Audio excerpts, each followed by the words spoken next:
scheduled board meeting, the I-35 Board of Directors. We'll start with a quick call to order and roll call. Nathan Gibson here. Melissa Keller here. Jessica Buckland here. Dan Hutton here. Ross Boston here. Secretary Hugh, given the fact that I am remote, I think it's better at this point for me to relinquish control of the chair for the remainder of this meeting to Vice President Keller, as long as there's no objections. All right. Vice President Keller, you have the meeting. Thank you. Let's go ahead and stand to the Pledge of Allegiance, please.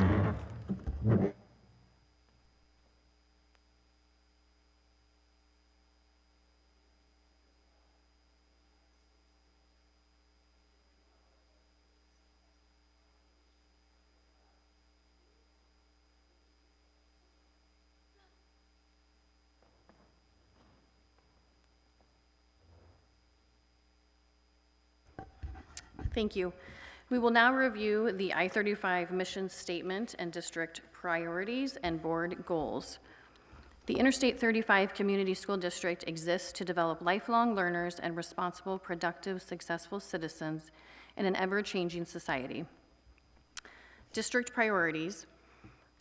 Number 1, articulate and support a cohesive, student-centered PK through 12 vision for continuous school improvement. Engage in effective teaching and relevant learning for the 21st century, and operate with fiscal integrity, efficiency, and effectiveness. Our 2024-2025 board goals continue to strengthen the culture of learning at Interstate 35 Community School District that lends to engaged learning and rigorous growth.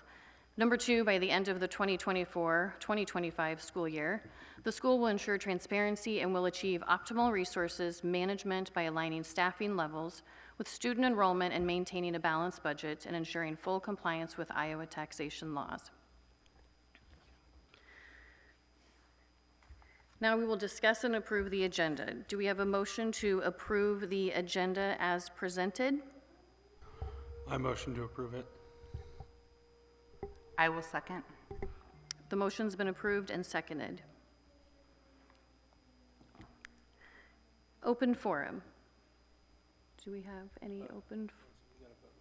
Oh, I'm sorry. Okay, thank you. Okay, the agenda has been properly motioned, and we have a second. All those in favor signify by saying aye. Aye. Opposed? Aye. Thank you. Was that a opposed, Nathan, or a for? That was a 4. I will say aye. If I vote on something, I will say nay if I don't agree. Okay. So aye. Thank you.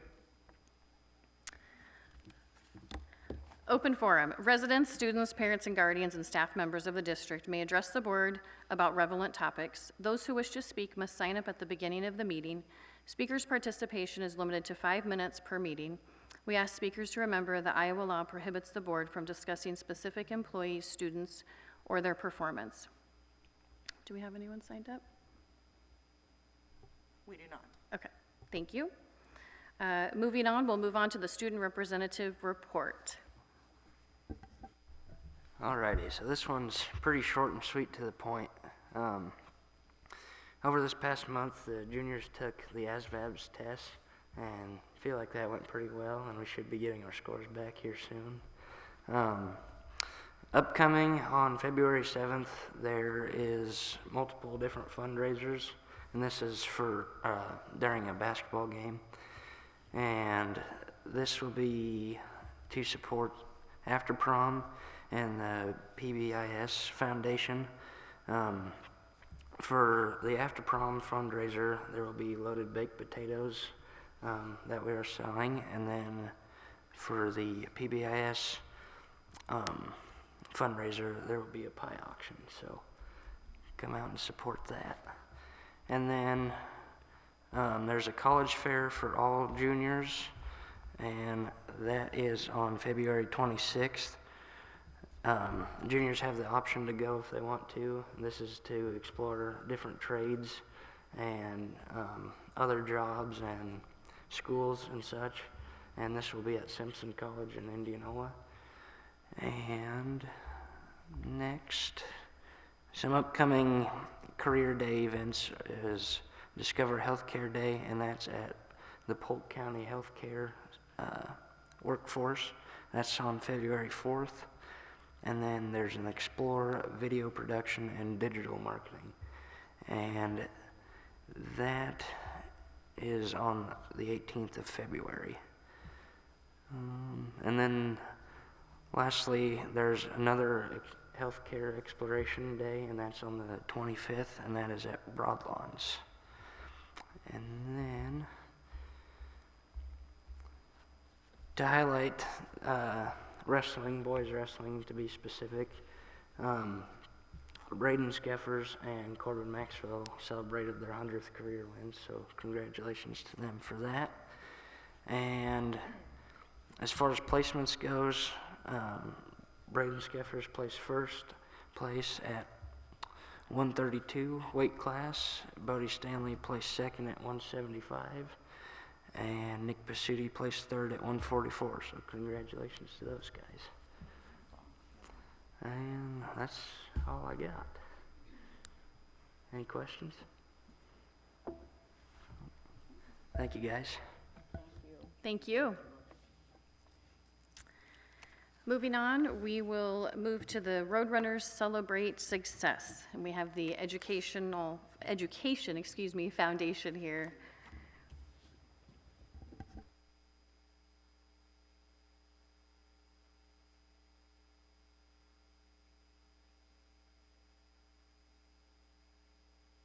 Hello. Thanks for pulling those up. What?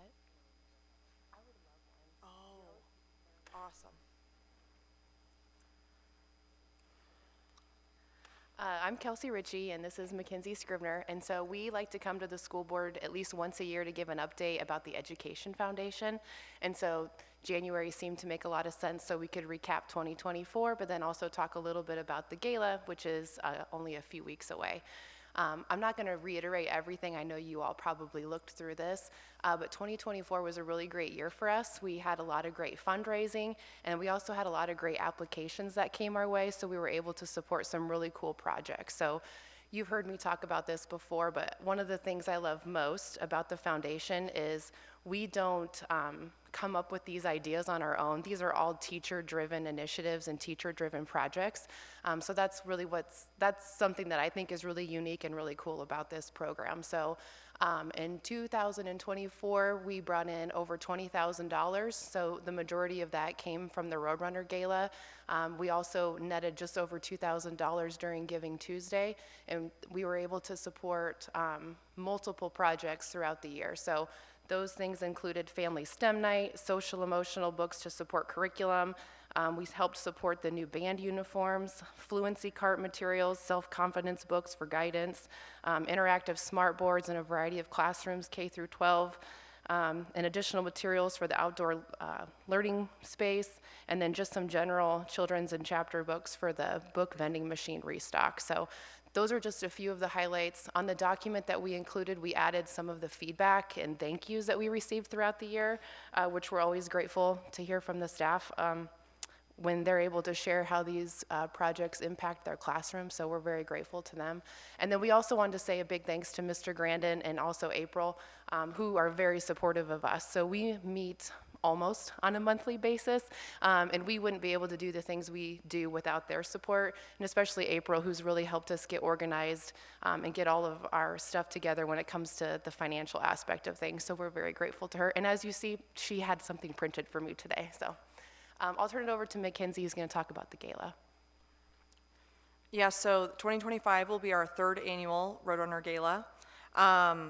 We went live with ticket sales on the 15th of January, and we have just 3 6-person tables left. So if you're interested, please get on and get those purchased. We're very excited for this year. We've had some fun new developments. The biggest one, or one of the big ones, I guess I should say, has been that we've made contact with the promoter of Hinterland, Sam Summers, and he wanted to donate up to $20,000 he's going to match up to $20,000 of the donations that we make at the gala. So that'll be huge, and that will definitely boost our fundraising, and we hope that Roadrunner Country will come out and get us to that $20,000 mark so that we can unlock that $20,000 gift from him. But yeah, it's coming up quick. We're just kind of in the planning phases, nailing down the final details and getting things ready for that. So we're excited. Any questions? I don't have any questions. You guys did a great job by putting that together with the pictures, and I love the feedback firsthand from the teachers. A lot of that I had not seen. Some of it I had seen already, but some of it I had not, so that was super exciting to have it in one place. I am going to the gala, so I'm looking very forward to it. Yay. So, thank you for all you guys do. I know it's a lot, and it just seems to be getting bigger and bigger, so that's exciting to see. So, thank you. Thank you. I had one question. Oh, yeah. How are you guys doing on sponsorships and stuff like that? Are you guys think you're gonna hit the $20,000 goal to have So, him match? yeah, thanks for asking. So we're at, I think we have 9 or 10 sponsors already lined up for this year. I think 9 sponsors already lined up for this year. So our sponsorship increments range from 500 up to 5,000. And so the most popular range is $500 and $1,000 scholarships. We get a few, or not scholarships, sponsorships. We have a few kind of outside that range. But if it wasn't for the generous folks in our community that agree to sponsor, we wouldn't even be able to host the event. So our sponsors throughout the community, they really front us that money. So everything that we raise at the event is above and beyond. So sponsorships are looking really good. To Mackenzie's point about how the event has grown, the first year that we started in 2022, we had 145 people, and now we're gonna get to about 270. So we've doubled, and that's really great. And so we're really grateful to all of our generous sponsors, and then obviously the folks who bring or provide silent auction items. That's really our moneymaker. So that's why we're really hoping for good turnout, so we can unlock that $20,000 match. Are you guys have any like option to bid online or anything? No. Because my wife and I have like previous obligations. That's Yeah. Nope, everything's going to be in person. So what we do is we have the majority of our things are silent auction, and then some of the larger items, like we have a couple trips that we're auctioning off this year, a few big things. Those are live auctions. So it's all in person at the event, unfortunately. You're not the first person to ask that. We have kind of kicked around that idea, just kind of doing, I know the After Prom does like their online silent auction thing. That would just be a lot to manage on top of the event. So we're not there yet, but maybe in the future that's something that we can work to do, but. so if someone bid on my behalf, could I write a check the following Monday? Oh, of course. Sure. Okay. Someone that you trust to bid for you, absolutely. Yeah. Yeah, I believe Mrs. Llewellyn will be there, so I think I trust her. Thank you. Or, yeah. Yeah, yeah. Sure. And then we should also mention that before the event, what we like to do on social media is give people an idea of like what's available. So if you need to get friends together and figure out, do we want to bid on this trip or that trip, or are we going to do silent auction, we'll advertise or promote those things so people have an idea of what they can bid on beforehand. So you can think about it. Well, thank you very much, ladies. That is amazing. Thank you. Great. We will move on to the administrator reports. The first one we have is Dr. Wood's board report. Everybody probably has had a chance, hopefully, to go through and view that. And if you have any questions, she's here. Or if you have any additional comments or anything that you want to share. No, I just, if there needs to be any explanation of the preschool numbers, I know that later on in the agenda, there's a discussion about a preschool teacher, so I just want to make sure there's clarity on the numbers that I put there and making sure I explain that well.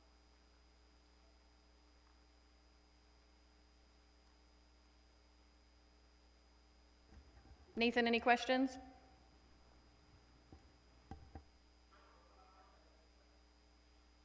Okay, thank you. Moving on to Mr. Beckel, any questions on the information that he shared in his board report? Or anything else that you want to share additional?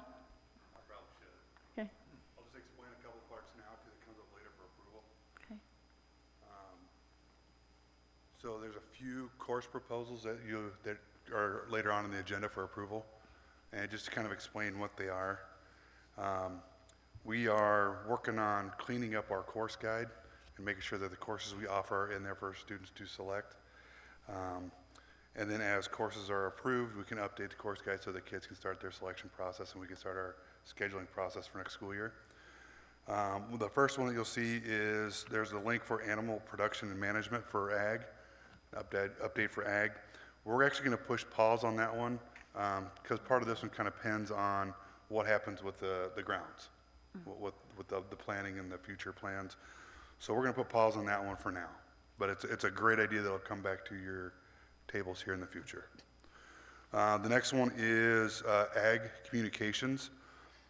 Just so you guys know, that is an extension of ag leadership. Right now, ag leadership is a semester-long course. This would be like semester 2 of ag leadership and really working and focusing on different types of communication, stuff like that. She's actually got all the standards listed there. You guys can thumb through those if you'd like. These course proposals have also been run through our BLT, our building leadership team, so that teachers can kind of pose questions or say, hey, let's push pause on this or whatnot. But almost everything has been approved through the BAT.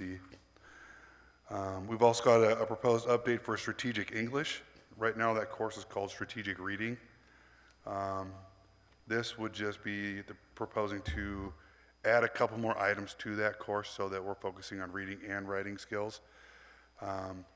We do not have an academic interventionist or anything like that right now at the high school level or secondary level. So some of our students who don't receive special education services still need some supports with reading skills.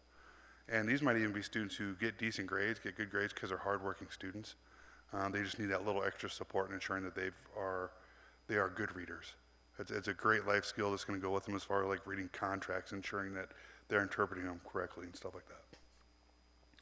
So Ms. Donahue is proposing just adding a couple more skills in the writing. So same course. She's also got in there capping the course at 10 students. That's not really, you don't have to approve that part.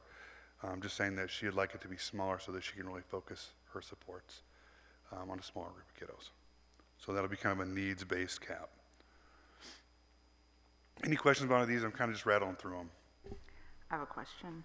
On the strategic English, do you have kids sign up for that, or is that just, it's an option so they voluntarily do it? No, it's not voluntary. Okay. It could be if a family says, hey, my student's struggling with reading. But the recommendation for a kid to be put into that course comes from FAST data, the FAST testing, and ISAF scores. And our teachers' grades, how students are meeting standards. So our core teachers meet with the AEA and sift through data and kind of get recommendations like, hey, this student's shown that they could use that extra support. So Then you tell them they have to take that class. kind of, but we can't force it, you know what I mean? Yeah. We can't say you have to be here. It's kind of like special education. A parent could always say, I'm refusing these services. So, but this is like the closest that we can get to the intervention, is that, Right. how many kids are in that class now? I think right now there's 6, I think. Okay. It's a pretty low number. And how long have we had the strategic English or reading, whatever it is called? Right now, it's strategic reading. And how long have we had that? Oh, I don't know. I'm not sure when that was brought aboard. I'm just curious to know how the numbers look in that. I just was wondering if it's not large, are we taking away another English credit option? Right, If it's not being utilized the way it should be, so that's, Well, kids do get English credit for this. So it could be applied to a senior English credit, so they'll still want to take English 10 or 11, but it can be applied to a senior English for 1 semester. yeah. So we'll still encourage them to take something like a fiction or something like that for that other senior English I mean, credit. I think it's a great class. I just want to make, because it'd be great if we'd have the intervention, and this is a great response to that, so that's wonderful. But I'm just, I want to make sure that, yeah, we're using her time and not taking anything away if we don't have the numbers, because we've had to do the same look at that class, and it's hard to let them go, but I just want to make sure kids are getting. Right now, our that section option. numbers are okay. We have some Okay. sections that are very small and some that are larger. So like she might have a section of like 23 and another section of 6. Mm-hmm. You know, sometimes we just get singletons that kind of get in the way of different hours. So the numbers are a little bit smaller. Is this offered multiple times a day? Just once right now. It is, okay, Yeah. okay. Are there any courses that we're taking, that we're removing? Not for this one. For ag, the conversation that she and I had were, we may have to look at ag in like a A-year or B-year structure if we start getting too many courses. So we're gonna have to look and see how student registration or course signups go for the kids. If we get too many, where she's got too many, like she didn't have enough spots in her schedule to teach, we might have to look at an A-year and a B-year, so that in a 4-year rotation, students have the opportunity to take all the courses. So we just have to really lay it out, like here's what A-year looks like, make sure you take this class this year, because it's not gonna be offered next year. So we may have to get to that kind of structure. Yeah. There will be changes in this next one, though. The next one is Family Consumer Science. Kind of restructuring that quite a bit. The previous teacher that was in that role had a very passionate focus on food service. So a lot of the courses are Culinary Arts 1 and 2, which were DMAT credits, Cooking, Nutrition, Butcher Basics, excuse me, where our current teacher doesn't necessarily have the same certifications or the same like passions.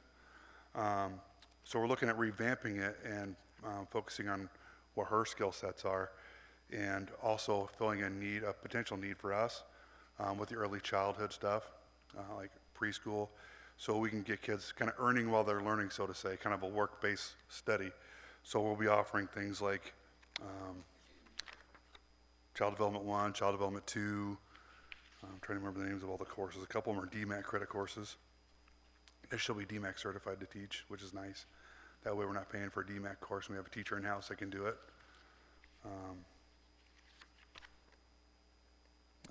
Emergency care, child health, safety, nutrition, intro to early child education. So the cool thing is those students that are taking those courses, we could actually hire them as employees in the preschool or whatnot as associates or as assistants and pay them while they're kind of doing course credit. So kind of keeping good employees, healthy employees, great people in our community. So a shift there, she just points out what classes we're adding, which classes we're replacing. Any questions about that shift in kind of coursework? I do. Yeah. So I had a question. So is there any way, or have they thought about, I noticed when they were taking away the culinary arts, and I know there's 1 and 2, and I get the passion's different. We have foods 1 and 2. But has there been any talk of keeping culinary arts 1 and making the pastry and baking part of that?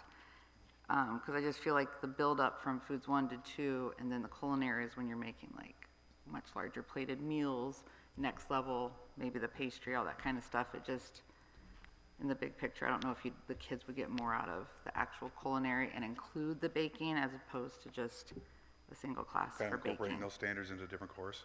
Like, yeah, so just, because you can, I mean, that's the great thing with it, you can do anything. So I know like with our culinary arts, we have that, and one of the units is baking, and they do like the big cakes and all that. And it's only a semester, which I think is the same here. So I just didn't know if that was a discussion that they'd be interested in considering at least. We could have I mean, I'm that- fine either way, it's just, it was a thought of, Yeah. I don't know what the kids are signing up for, wanting more too, if culinary arts is popular or not. A way that you can keep both of them. So what we'd have to do, like if this direction is approved, we're kind of have to do a study. How interested are kids in these courses that we're trying to offer? And that kind of brings me to my next point with this, just so you know, like a part of this proposal is to have that early child education built into our exploratories in 7th and 8th grade. That's where the BLT said, let's hold off on that and kind of see how popular this is right away, and then work on our exploratories, because right now we've got hex semesters. We didn't want to just add a 7th one. How many exploratories do we currently have? 6. What classes are those? So guidance, ag, tech ed, health, art, thank you. Computers. How come we have art, don't we have a middle school elementary art teacher? Yep, But that's an exploratory? it is an exploratory for 7th and 8th grade. That seems odd. Do they go to Ms. Meyer, or do they go up to Ms. Haynes for that? Ms. Haynes teaches the 7th and 8th grade. Okay. I think I'd be happy to see the FCS as exploratory, to maybe catch the kids interested. If we already have middle school Yeah. art, it seems a little redundant to have it as an exploratory also. Just a thought. Stuff to revisit. Yeah, throwing it out there. Okay. And then you said she would be the one teaching the DMAT classes.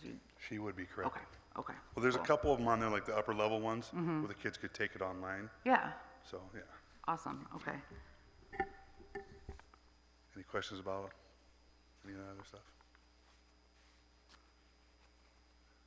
No, all right. Thank you. No questions. Thank you. Thanks. Moving on to the superintendent report, facilities update to start with.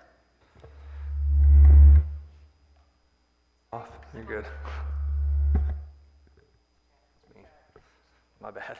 All right, so Garrett could not make it tonight, but he did email an update. So later on the consent items, you'll see several invoices that we're asking for your approval, including retention invoice or retainage invoices for the labs. So those, all of the closeout information was sent to Rick Gray and myself, and we went through those items and everything looks good there.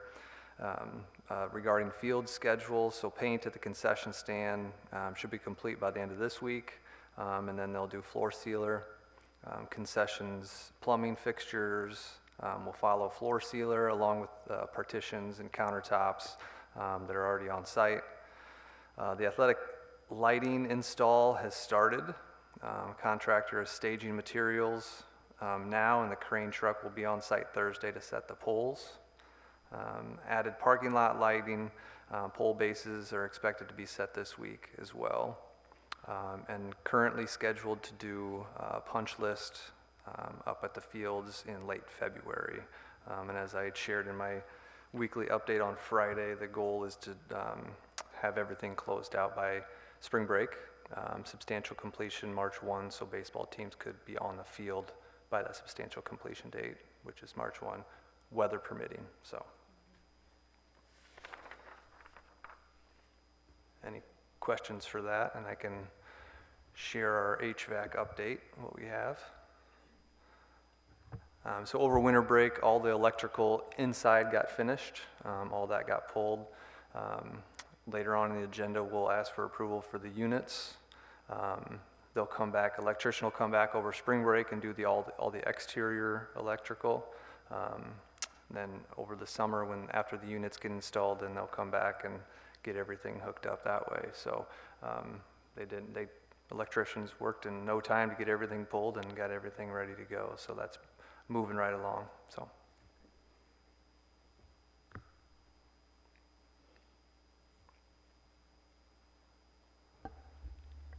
Okay, do you just want to keep going through the mission, vision, strategic planning update?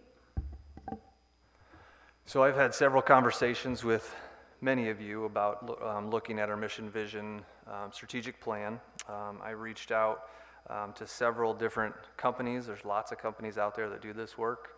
A lot of companies ask for a lot of money to do this work.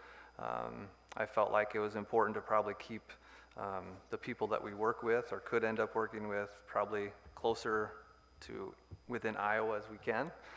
So I really narrowed it down to 2 groups to be able to do this work if this is the direction that you guys want to go. So really just kind of looking for guidance on how we want to move forward with this. So I reached out to Heartland AEA, who has a dedicated team that does this work. They come in to start and they do a SWOT analysis, which is they identify strengths, weaknesses, opportunities, what they call threats, or really just what are the barriers to the work. They come back with a strategic plan, implementation of that plan, development, everything. So they work with all stakeholders, teachers, community members, board, students, all of those groups, and work closely with the team to develop that strategic plan. They really focused on the strategic plan, not as much on the mission vision portion of it, but they would pull that mission vision out of that work as well. They have levels of how far you want to go with that work as well. I also met with EduVision, and they're out of the Des Moines area. 2 retired superintendents who I've actually worked with in the past. It's very similar as Heartland AEA, but they would start with meeting with the board and identifying the pre-planning, identifying goals, priorities with the board. Again, very similar with Heartland AEA, meeting with those different stakeholder groups. And their initial work would start with developing that mission vision, and then they would move into that strategic plan. Their timeline, they proposed a timeline which would be starting their pre-plan in March and having everything validated and approved at the August board meeting. And then what they're calling phase 5 would then be in conversation with the board on how we implement that work. So I did not get a timeline from Heartland. They said they could start as early as March, April, but did not have a finishing timeline on it. So as with anything, they all cost money. Some of the bigger companies are $20,000 to $30,000 to do this work. It's important work, but I don't know that I'm willing to pay that much money to do this work. So just looking for a direction from you guys on if this is something you want me to continue to move forward with and spend time with, or if there's other priorities that you would like me to pull back on this for now and wait. So What was the first company name? The second company name? EduVision. EduVision? Yeah. Okay. And then my other question, but we did meet and have a work session with IASB. I think there's a lot of valuable information, excuse me, that we can take from that. I don't know that I'd want to say, let's have another session that is just like that. And I mean, IASB, we went through the exercise of putting everything on the board in order of importance and for each board member. So I'd like to see, is there like an a la carte kind of what we can piece together maybe from these other companies? I don't know that we need to sit down and have a planning session like what we've already done. It's just my first thought. Let's take some of that information that we've already gathered and how do we incorporate that? I still absolutely think that it's important. I just would like to use some of that information that we've already, in that time that we've already, taken to pull some of that together. And maybe we need to recap, okay, what did we take away from that meeting? I don't have the information in front of me, what we gathered, but I think we landed on a couple of important items that was a consensus with the board. So maybe just revisiting that and having a work session, maybe that's, I don't know, that's just my thought. I don't see an urgency on where it falls on the urgency, I guess, to answer your question on the priority list. I think we have facilities right now that is really a priority, and that's on the top of my priority. I know there's many things that go along with that, but anyway, that would be my 2 cents. I think Nathan was gonna. You're up, Nathan. Okay.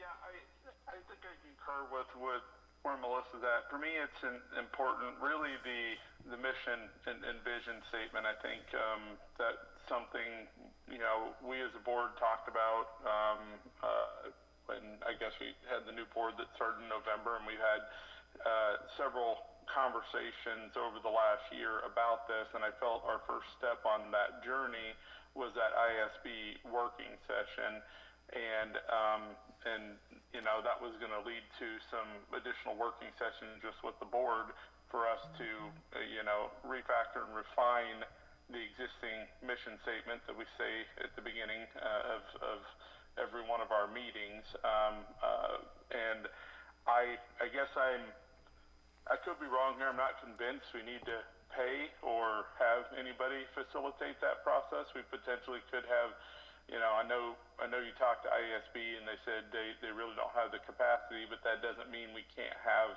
another, session with Luann should we need it that isn't necessarily focused on, having them help us come up with the mission or vision. But I just kind of felt that we as a board would just have some working sessions and work through, reformulating and refactoring that mission and vision.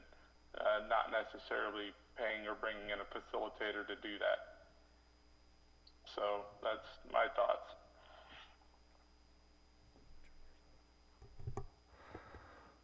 Okay, if we want to dig into and really look at a district mission, vision, strategic plan, it's important that we get all voice, all stakeholder voice, right? So maybe I misunderstood what the plan was, but it's important that voice isn't just coming from Mr. Grandin, right?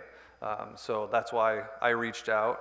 But what I'm hearing is we'll pause on that work for now, come back if that's work sessions with the board, and then we can kind of reevaluate where we're at with the mission, vision, strategic plan, and then moving forward in the future if we want to look at bringing a group in. But it's going to be important that we really dig into and have somebody come in and spend time in the district to work through some of those questions that can ask those questions that don't necessarily know everything about the district and have a different perspective that way. So. Yeah, I would maybe, the strategic plan, I don't know how that kind of got grouped up into this. Not saying we don't need to look at that. I guess, I don't know, in my mind, I thought that was part of the facilities process that was going on. So if you break those things up, the mission and vision, just that, like take the strategic plan, out of, grouping those three together and just focus on the mission and vision. That's what I figured the board could work through with working sessions on. Now the strategic plan, you're right. I think that needs, all kinds of stuff, but I kind of feel that that's what's happening with the facilities process right now. So. The facilities process it's part of the strategic plan, but it's not developing the strategic plan.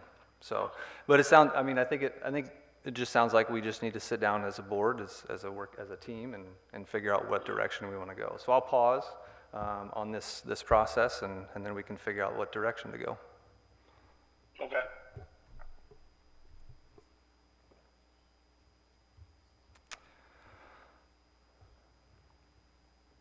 Board policies? Yep. Okay. So we have first reading of the 700 series for board policies. So we're trying to, we go through these, they have to be reviewed every 5 years. And Jennifer has done a nice job of digging into IASB policies to make sure things are updated, and ours are in line with changes in code and things like that. So there are some that actually have to be rescinded because they're no longer actual policies. And so we've listed those out. April has listed those out on things that were rescinded, and she's put in there what a lot of them are being replaced by just a different code number. So make sure you take a look at those as you review those policies. And then there's a couple that are added as well. So again, this is first reading. We'll have time to come back, and you can ask questions between now and second reading if you have any questions.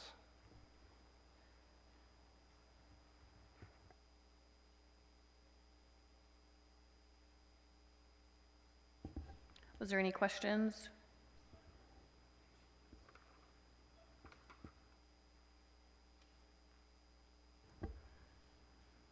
Okay, not seeing any questions. We will move on to the discuss and approve consent items. You've all received the past minutes, meeting minutes, and and I'm just going to go through these, and if we have any questions at the end, we can discuss those. Monthly bills, financial statements, resignation and contracts. Hires, we have Nathan Kittrell, drama director, Ashley Vanderflute, associate. Resignations, Brandon Chapman. Resignations, Thomas Jeff Douglas, Nathan McKinney. Open enrollment, we have 2 that are out, open enrollment. We have approval of the OPN invoice. And you can see the attachment there. So we have the approval of the DCI invoice. We have the approval of the labs, the lab and fields cost to date, and the approval of the retainage release for labs project. Is there any questions or any discussion on any of these items?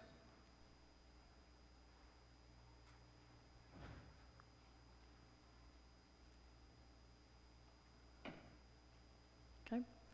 I'll make a, oh, sorry, go ahead. Oh. Oh. Okay. And I don't hear anything from Nathan, so. So I will entertain a motion to approve the consent items. I will make a motion to approve the consent items. We have a motion. Do we have a? Okay. It's been properly motioned and seconded. All those in favor signify by aye. Aye. Aye. Thank you. Okay, moving on to the action items, action agenda items.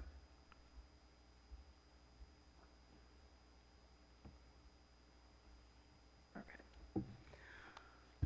Approval of the Interstate 35 Artificial Intelligence Handbook. I asked Heather to come and share her work with this. Heather and her team really developed this and put this together, so she can speak on it much better than I can, so. So about last spring, we had a lot of interest in what does an artificial intelligence look like here at the school district. We had a team come together and kind of start working through what could it look like, what do we want it to look like, what are the advantages of it, what are the drawbacks. We had a lot of questions and a lot of discussion about that. We had some turnover with our team, so we kind of had a little bit of a slow start getting back into it this fall. But once we did, we kind of hit the ground running, and we came up with a lot of resources. We went through a lot of webinars, gathered a lot of resources, talked to other technology directors in the district. We talked to leaders at Heartland AEA about what could this look like for our district. And so we came up with a guidebook for what we think I-35's use of artificial intelligence should look like. So it's talks a little bit about what is Gen AI, what are our whys and our future aspirations. We have the guiding principles, some guidelines for stakeholders, students, staff. What does it look like? What does it not look like? We have a list of tools, of generative AI tools that we have vetted using a rubric process with the team to kind of say these are the ones that we feel cover data privacy laws. We can apply the appropriate terms of service for those tools to our student body and our staff. And we looked at what it looks like from the education standpoint. So we kind of went through those tools, listed them on that page, and then we have what does it look like here in the district in terms of monitoring and making sure that we're using those tools safely and appropriately. Any questions? You did a lot of work. Yes, we did. Good job. Thank you, thank you. Yeah, that page right there, one of the things that I think a lot of people were very surprised when we started digging into this as a team, how many of these Gen AI tools are restricted to 14 and up with parental consent. So we really there was a lot of tools that teachers are like, we think these are really great, we want to use these, but then it was, yeah, we can't use this with your class. It's not age appropriate. It violates the terms of service. So we also have in place a process for teachers or staff members who want to request us to review tools. So we have a process in place so that there's other things to add to page 15, the appropriate and vetted tools. There is a process in place to add to that as we go.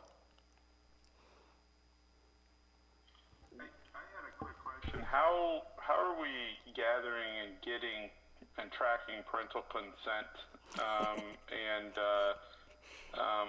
then I guess secondary follow-up question: how are teachers checking that, and what's the alternative if they have an assignment or something? If certain kids don't have that consent, we thought through those alternatives on what those kids do. Yep, that's a very good question. So right now, because we are still starting out, we haven't massed acquired parental consent. We're still working through how that could look. We are looking at adding it to a question on our online registration for parents to consent at that point in time. So we're still working through that process, but yes, a lot of the tool, we only have 3 tools that are approved, and one of them really is geared more towards teacher usage, so. I have a quick question. How is it communicated to the students on, Grammarly that they can use it? Yep, we're still working through that process. This was shared out with the staff last week, and we didn't want to, or on the 17th, we didn't want to go full-fledged with the students just yet because we wanted to make sure we had your approval as well. But I feel like once we kind of get that to the teachers, it really does fall into like their classroom autonomy to make sure that they're using those tools and communicating that with students as well.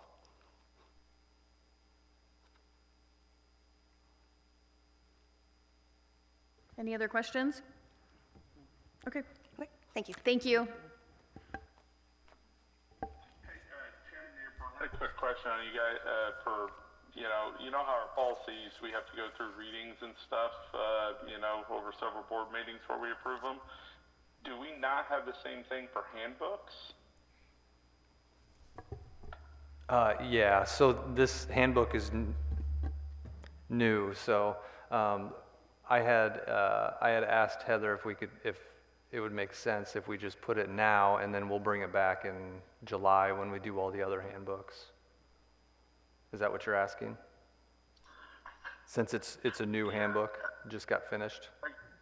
Yeah, I guess are we voting to approve it today though? And typically the reason why we have the multiple readings is to allow, community members and staff to digest and offer feedback over, in between when it gets introduced and when it gets voted on. But today we're voting on it. We don't have multiple readings for handbooks, no. That's board policy. The policies do not require multiple readings for handbooks. Correct. Sorry, I misunderstood your question. Yeah, all right, thank you.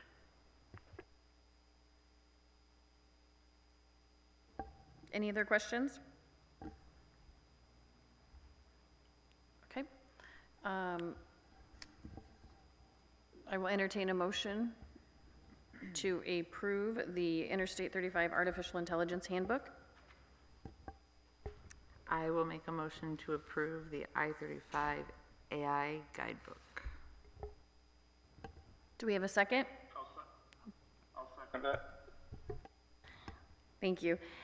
We have a motion and a second. All those in favor signify by aye. Aye. Aye. Opposed? Thank you. Next, we'll move on to the approval of the updates to the secondary course handbook.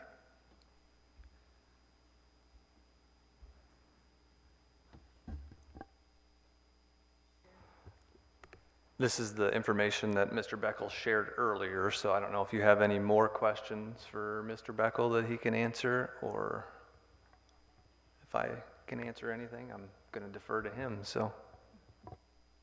Any other questions? Okay. So I will entertain a motion. I'll make a motion to approve the updates to the secondary course handbook. We have a motion. We have a motion. Do we have a second? I will second that motion.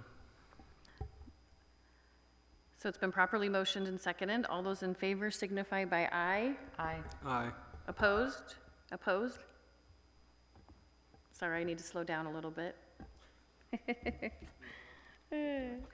Okay, next we have the approval of the additional pre-K teacher. There's some information there. Is there any discussion on the recommendation? I just had a quick question. I'm not sure if Chad can answer this or if Danielle needs to.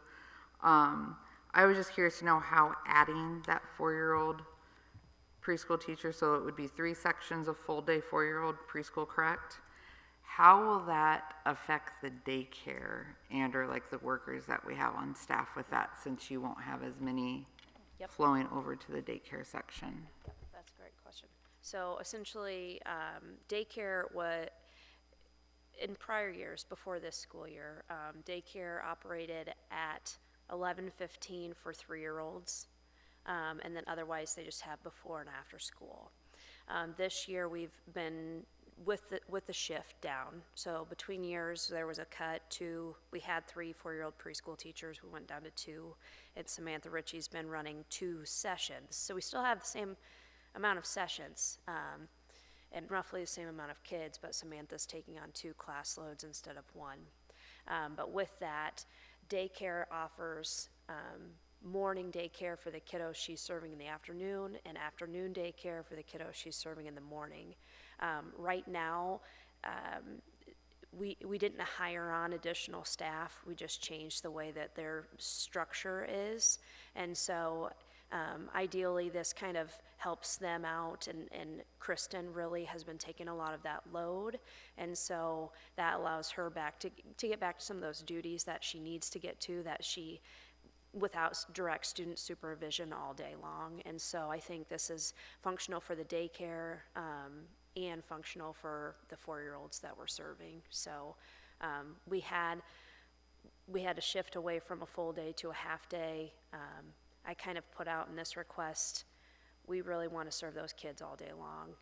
And I've only had three families mention they would like to explore half day. So out of the numbers that you saw in my board report, so everyone else is intending for a full day of service, and those classes are they have max capacity. So 3-year-old preschool, we can only have 16 in a room, and 4-year-old preschool, we can have up to 20, but based on the we have some really high needs kiddos, so I'd like to cap those at 18 because we've got some specialized equipment and some really high needs coming in. So and numbers look really good. So That was just more the concern, but yeah, if it's not affecting them, that's no, good. Good to daycare's hear. excited. Thank you. Yep. Thank you. Any other discussion? Do we have a motion? I will motion to approve an additional pre-K teacher. It's been properly motioned. Do we have a second? I'll second that. Properly motioned and seconded. All those in favor signify by aye. Aye. Aye. Opposed? Thank you. HVAC high school projects. Looks like we have a bid for Travis Mechanical. Any other additional information you want to share? Okay, it's the only bid we got. Only one that returned a bid. Okay, okay. Any questions, any discussion? So I believe the first time we were going through this and trying to do it, this bid came back good because I think we were actually over $20,000 a room when they hit us up on the labs and everything else. Correct me if I'm wrong. I think this is definitely cheaper. So, and the electric's already done. All righty, thank you. My only comment is I'm excited about this. Absolutely. So do we have a motion? I motion to approve. I motion to approve Travis Mechanical's bid. Do we have a second? I will second that. Thank you. It's been properly motioned and seconded. All those in favor signify by aye. Aye. Aye. Opposed? Thank you. Moving on to the State and Local Fiscal Recovery Fund Safety Grant. I'm just going to read this. With our vulnerability assessment, it has been determined that entryways for our building needed modifications or updates. Each building is budgeted up to $50,000 for items listed to be addressed in the vulnerability assessment. At that time, our district was separated into 3 buildings: elementary, middle school, and high school. The recommendation looks like to approve the Doors, Inc. to repair and install the physical doors, entryways, and In Control Electronics to repair and install door security technology. Looks like Van Manen, thank you. Tech will be a backup if In Control Electronics is not able to work with the system already in place. That's good to know. Each building will have a maximum expenditure of $50,000. So this looks like it's to approve the grant. It's to approve the bids and the grant. Each building is up to 50,000, doesn't mean that if we spend 30,000 on one, that's the reimbursement that we get. It is dollar for dollar. It's additional federal funds. That In Control Electronics said that they'd be able to work with it. Since we haven't worked with them before, I wanted to throw the Van Manen in there as a backup so that we're covered if it's not gonna work, if that makes sense. Thank you. Any questions on that or discussion? Okay. I will open it up for a motion. Okay, see if I can do this. I motion to approve, the Doors Inc. to repair, install the physical doors and entryways, and In Control Electronics to repair, install door security technology, and also to have Van Manen Tech as a backup if In Control Electronics is unable to work with the system in place, and a maximum expenditure of $50,000 as well as the SLFRF School Safety Grant. Good job. We have a motion. Do we have a second? I second it. Dan won. It's been motioned and seconded. All those in favor signify by aye. Aye. Aye. Opposed? Thank you. At-risk dropout MSA supplemental amount and application aid. This is our dropout prevention funds that we get. It is based on enrollment also. Every year we've got to do the MSA to the SBRC, the school. Blanking. Yeah. Last year it was 233,000. This year it is 237,000. Do we have any discussion or questions? Okay, I will entertain a motion. I'll motion to approve the at-risk dropout MSA application. It's been motioned. Do we have a second? I will second. It's been properly motioned and seconded. All those in favor signify by aye. Aye. Aye. Opposed? Aye. Thank you. Board review policy, second reading of the 800 and 900 series. And again, we'll have a third reading. Nope, two, okay. Policy only states two. That states Thank you. two readings. Do we have any questions on the board policy, second reading for 800 and 900 series? With the 800, 900 series, there weren't any major changes. And if there's ever, when we go through these, if there's any major changes, we'll point that out and we'll identify that just like we did with 700 series. But with these 800, 900 series, there weren't any major changes, just a annual review and a check, or every 5-year review, so. I was able to read through those last time, so I'll be transparent. The 700 series, I couldn't get access where I'm at, the ones we talked about earlier, so I'll be reading those later, but these didn't have any major changes. I support the approval of them. Okay, any other questions? Okay, I'll entertain a motion. Motion to approve the second reading of the 800 and 900 series annual review. It's been properly motioned. Do I have a second? I will second that. We have a motion and a second. All those in favor signify by aye. Aye. Aye. Opposed? Okay.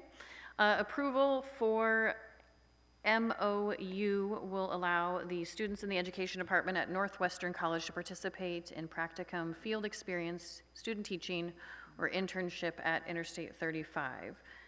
Looks like this is the Northwestern College. I'll let you.